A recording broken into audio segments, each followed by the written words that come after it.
ఈరోజు మా ప్రభుత్వ పాలసీ నిర్ణయం క్రీడలను ప్రోత్సాహం చేయాలనే ఒక ఉత్సాహంతో కేవలం మాటల వరకే పరిమితం కాకుండా తెలంగాణ రాష్ట్రం ఏర్పడిన తర్వాత విద్యను, క్రీడను, వైద్యాన్ని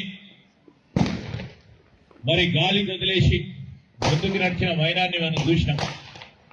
క్రీడలకు ఒక ప్రాధాన్యత ఇవ్వాలని ఆ క్రమంలో అంతర్జాతీయ స్థాయిలో రాష్ట్రానికి వన్న తెచ్చిన వారికి ఈరోజు గ్రూప్ 1 ఆఫీసర్గా మనం గుర్తించి ఈరోజు గ్రూప్ 1 ఆఫీసర్లను చేసినాం.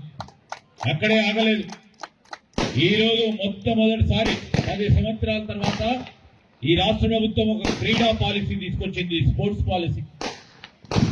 పాలసీ విధానం మన అందరి ఆలోచన, మన అందరి ఆశయం 2036వ సంవత్సరంలో తెలంగాణ రాష్ట్రం నుంచి మెడల్ సాధించాలి ఒలింపిక్స్ లో అని, ఒలింపిక్స్ కు సంబంధించిన అంశం విషయంలో ఆ విధంగా క్రీడలను ప్రోత్సాహం చేయాలి అనే ఉద్దేశంతో ముందుకు వెళ్తా ఉన్నారు.